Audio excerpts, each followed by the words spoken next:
Have you ever noticed that when we talk about pirates, the same thing comes to mind?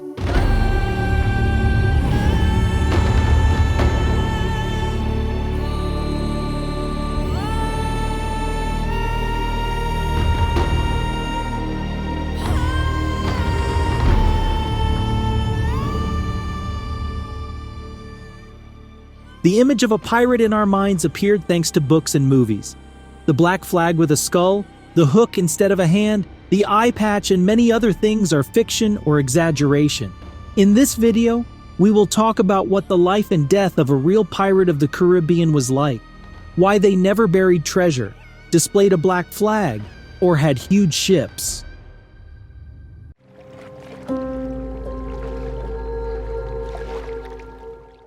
Beginning in the 16th century, the Caribbean islands and the coast of the Americas became the epicenter of a trading empire linking Europe, Africa, and the Americas.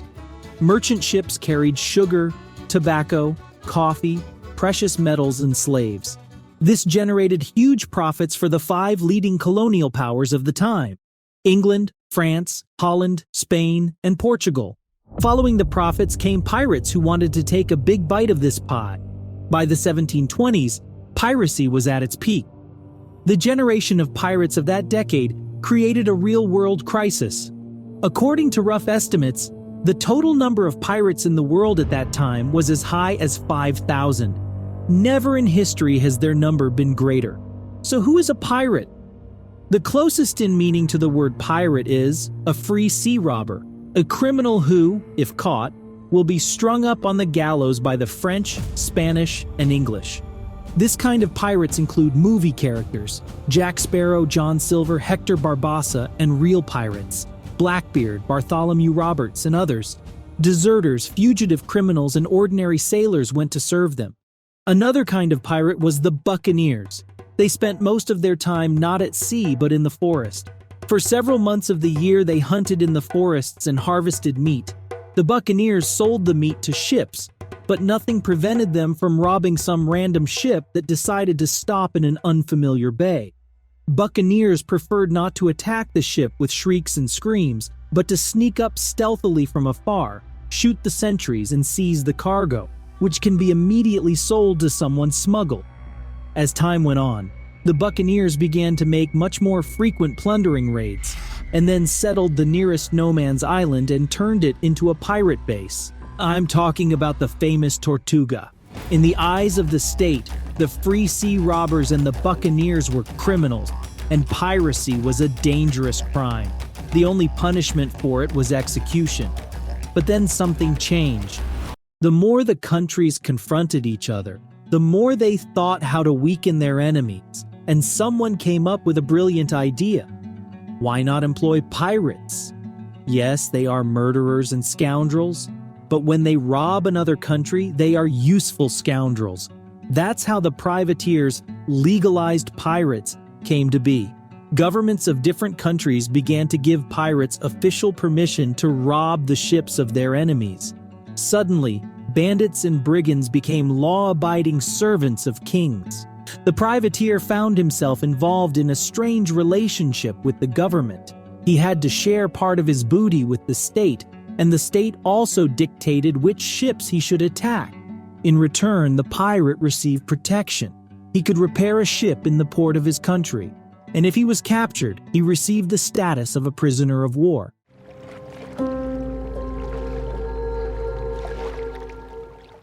The 5 leading trading powers, England, France, Holland, Spain, and Portugal, suffered the most from free sea robbers, uncontrolled pirates. They took decisive action against pirates. First, piracy was made a major crime. The only punishment was the death penalty. Every pirate caught was hanged. The authorities carried out executions as openly as possible and gathered as many people as possible. The port was often chosen as the place for such shows, and that's no coincidence. There were always a lot of sailors in the ports. To them, the authorities tried to convey a simple message. If you try to become a pirate, you will be caught and hanged, no exceptions. Despite the intimidation, many sailors sympathized with the pirates. It was seafarers who most often joined the crews of black-flagged ships. Why was this so? On state-owned military and merchant ships, the life of a sailor was unenviable. Strict discipline, low wages, harsh working conditions, and severe corporal punishment for the slightest provocation. A special whip was used for punishment. It was made of ship's ropes. It had a handle and 9 tails with special knots at the end. When struck, these knots would tear out part of the skin. The punishments were done in public. The crew and the offending sailor were brought on deck. Hundreds of lashes, or even 1,000 if it was a serious offense, such as attempted mutiny. Not everyone survived such punishments. The death rate among sailors was very high. Sailors died young. On average, sailors of that time managed to work on the ship from 5 to 8 years. As you realized, captains of government ships could be real tyrants, and the only way a sailor could protect himself was to move to another ship, and so on in a circle. So often professional sailors decided to go pirate. All the more so because one pirate outing could earn more than a year's service on a government ship. In addition to sailors, the pirates used to take prisoners into their service, sometimes by force. This happened to one of the most famous pirates of the Golden Age, Bartholomew Roberts. The ship with him was captured by pirates and forced to work for them because Robert was an excellent navigator. He devoted the rest of his life to piracy and crew. Often captured ships carried slaves from Africa, who could also be offered a free life and full membership in the bandit community. This is obviously better than being a slave, so there were many dark-skinned people on pirate ships. And in general, there was racial diversity. Pirates were of all kinds of nationalities. But the situation with gender was more interesting. According to the rules, women were not allowed on the ship, but there is an exception to every rule. Some women brigands still found themselves in the crew and sometimes were not inferior to men. Anne Bonny had run away from her parents' well-to-do home to marry first a pirate and then leave him for another pirate, Jack Rackham. He was already a captain and had his own ship, so he had no trouble enlisting his beloved as a crew member. The two of them somehow captured a merchant ship, where they met another female pirate, Mary Read. She from childhood was given out as a boy and taught military science. Anne and Jack offered Mary to join those, and she responded with consent. They didn't have to plunder for long, and soon they were all caught.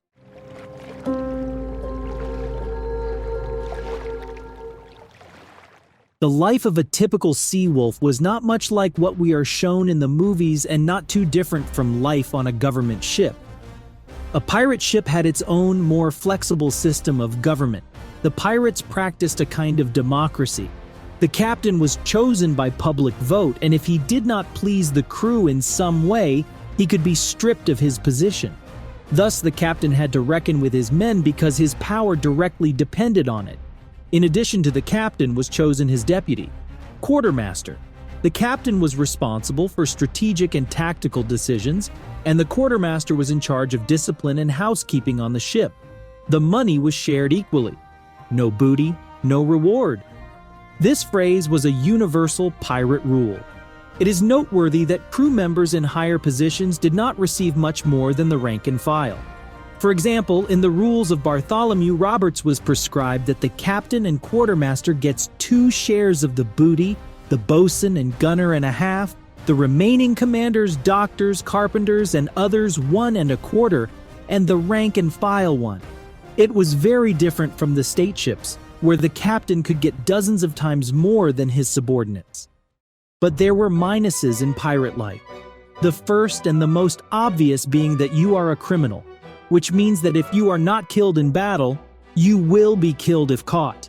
The conditions on the ships were not very comfortable either. The pirates ate mostly tough beef and bug-infested bread. They did not drink rum in huge quantities. It would be too expensive. Drinking was forbidden on the ship. Rum was mainly used for disinfection and as an anesthetic. Also, pirates, like all sailors, suffered from scurvy, but not all ships had doctors. The smell below deck was disgusting from mold and unwashed bodies. No one could guarantee you an income. If you could capture a merchant ship, good. If you couldn't, bad. Provinces like disobedience in battle, desertion, and concealment of booty were also punished. But these were rules that you obviously agreed to in advance and knew there would be no unfair beatings.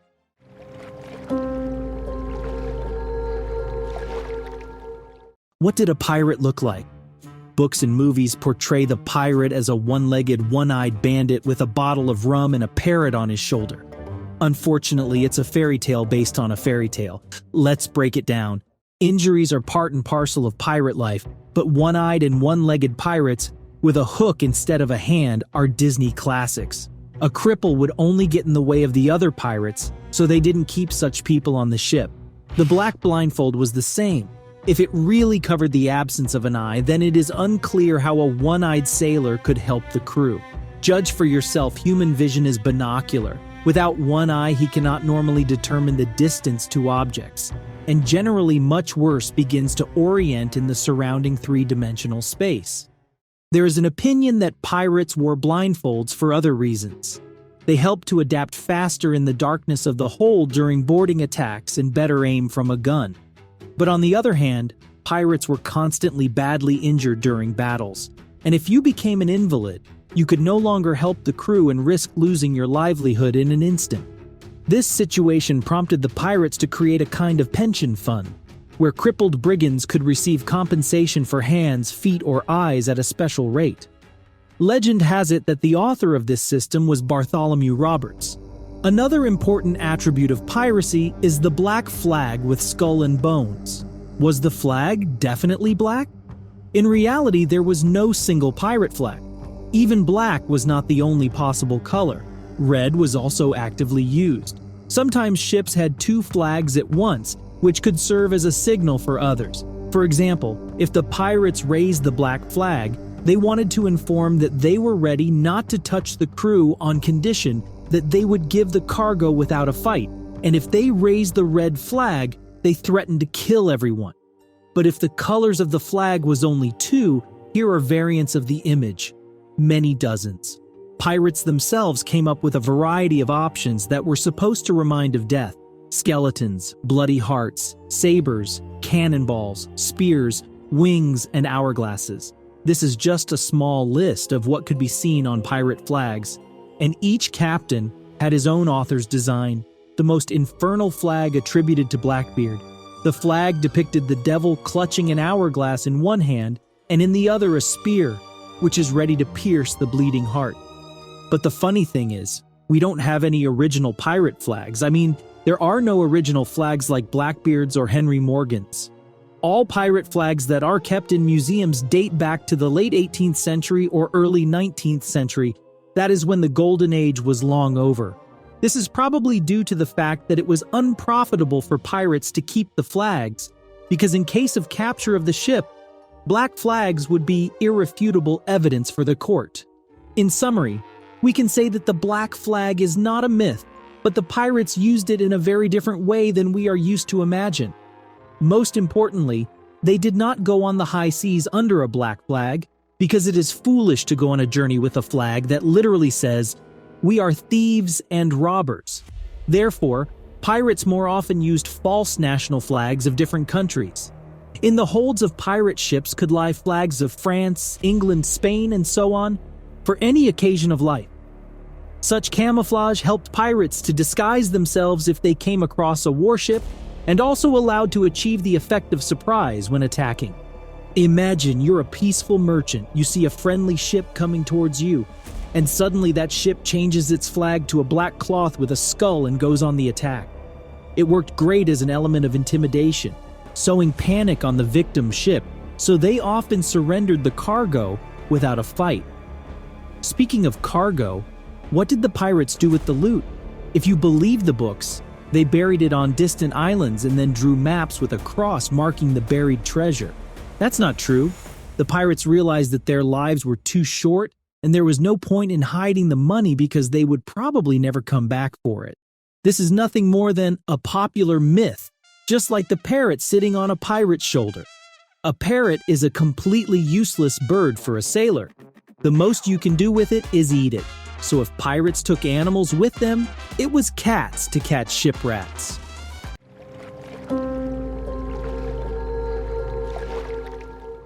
Speaking of piracy as a phenomenon, it is worth understanding that it is a kind of business. Like any businessmen, brigands tried to reduce costs as much as possible. Because for pirates, the repair of each broken mast or hull was much more expensive than for state ships. Captured captives or slaves had to be fed and guarded, and if the booty on the ship was not rich, was it worth the risk? From a business point of view, it was more profitable for pirates to engage in combat as little as possible, and they did not seek to do so. Huge pirate ships were also very rare. Usually pirates preferred small, fast ships that had no chance against a military battleship, but could easily catch up with merchant ships. But how do you capture treasure without fighting? Through image. It was much easier for pirates to scare the crew of a victim ship and get them to just hand over the loot than to actually engage in battle. It was profitable for pirates to build a reputation as bloodthirsty killers, so we heard about terrible torture and cruelty, but in reality, bloody atrocities were not often practiced. Usually after a robbery, witnesses were released to spread rumors about ruthless pirates. The king of performance art in those days was a pirate nicknamed Blackbeard. His real name was Edward Teach. A huge, broad-shouldered man with spinning mad eyes and a giant black beard braided into pigtails. A belt with 6 pistols, an aggressive swinging saber, and even wicks that he would tie to his hair under his hat and set on fire to appear before his victim in a cloud of smoke and flame. A true demon from hell. He calmly plundered ships that in fear offered him no resistance whatsoever. Blackbeard was an icon of pirate style, but was not the most successful pirate. Bartholomew Roberts was the leader in the number of ships captured. In his short 3-year career, he captured about 400 ships. Bartholomew Roberts was killed in an unequal battle with a warship. His body was dumped into the sea. Roberts' death signaled the end of the golden age of piracy. After him, there were no more great sea robbers. There once was a ship that put to sea, and the name of that ship was the Billy O.T. The winds blew harder, bow dip down, blow me bully boys blow. Soon may the wellerman come to bring us sugar and tea and rum. One day when the tonguing is done, we'll take our leave and go.